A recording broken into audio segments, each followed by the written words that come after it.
So let's talk lifestyle inflation because there are plenty of YouTube gurus who will try and convince you that lifestyle creep is a real thing and that you should avoid it. Like that sneaky devil on your shoulder that convinces you that a $7 artisanal latte is a necessity because your paycheck went up by $100. Personal finance gurus love to warn us about it, but is it actually a thing? Or is it just another excuse to guilt trip us into eating cup ramen while sitting on a pile of cash and gold like some kind of hoarding dragon? So let's break this down. What even is lifestyle inflation? Lifestyle inflation, also known as lifestyle creep, if you want to sound fancy at parties nobody invites you to, is a phenomenon where your spending magically expands to swallow every dollar you earn, or every extra dollar you earn. For example, you get a 5% raise, and suddenly your gym membership has to be the premium tier. Your groceries must be organic. And your car deserves an upgrade, even though it still runs fine and smells vaguely of old fries. It's like the financial version of the blob, where it's slow, unstoppable, and likely to consume your future self's happiness. Now, is it fake? For those who think it is. Of course, not everyone agrees that lifestyle inflation is real. Some people, usually those who've never had to choose between avocado toast, Starbucks, and electricity. Number one, they say it's called living better, you peasant. Some argue that spending more when you earn more is just making progress. If you can afford a nicer apartment, why wouldn't you upgrade? For example, to live like a college student forever, surviving on instant noodles and existential dread, is that something you're supposed to do? Number two, rich people do it, so it's fine. Sure, because if you're making $500,000 a year, spending an extra $20,000 on vacations really won't hurt. But most of us aren't Silicon Valley tech bros or trust fund vampires. For most normal people like us, lifestyle inflation means that your savings stay flat while your taste in handbags become alarmingly refined. Number three is to blame capitalism because we live in a hyper-capitalistic country if you're an American like me. Some claim lifestyle inflation isn't their fault, it's the economy's, because rent is up, healthcare is expensive, a single tomato costs $12 now. And sure, that's true because costs are rising and systemic inflation is real.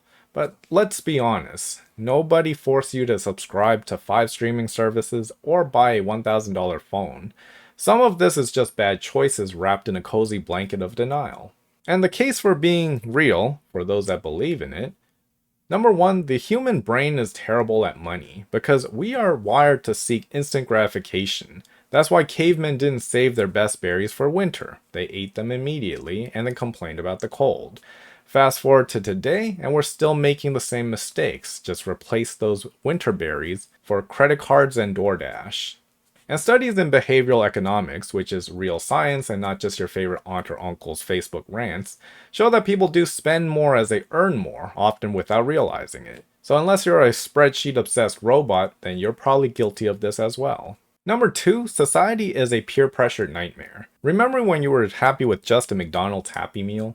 But then your coworkers started bringing in small batch, organic, and biodynamic wines to happy hour, and suddenly your Trader Joe's $2 chuck was just embarrassing.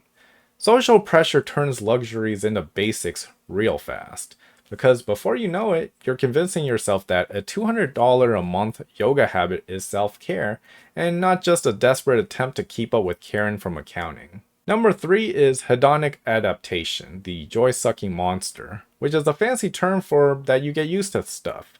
Like the first time you flew business class was pure bliss. By the third time, you're side-eyeing the other people in first class and wondering why life is so unfair. So the more you spend, the more your brain normalizes it, meaning you're forever chasing the next upgrade, like a hamster on a debt-fueled wheel. Now, how do you avoid this? If you do care about not being broke forever, here's how to fight lifestyle creep without becoming a joyless hermit. Number one is that you want to automate savings. Trick yourself into thinking you never got that raise by shoving the money into investments before you can spend it. Number two is you want to wait 30 days before big purchases. Impulse buys are the financial equivalent of drunk texting your ex, so just don't do it. Number three, define needs versus wants. Because newsflash, a Peloton is not a need. Neither is that gold-plated stapler you've been eyeing. And lastly for this section, number four, laugh at social pressures. Karen's $800 juicer won't make her happy either. Misery loves company, but debt doesn't. Now, as a conclusion, yes, lifestyle creep, lifestyle inflation is a real thing. It's not fake, it's just inconvenient to admit. The real question is, do you care? It might be all fun and games now, trading financial security for short term happiness, but when 65 comes around and your only retirement plan is to pray for a miracle, it's not going to be worth it. In any case, spend more on expensive lattes the more you make, or just hit the like button for this video and subscribe.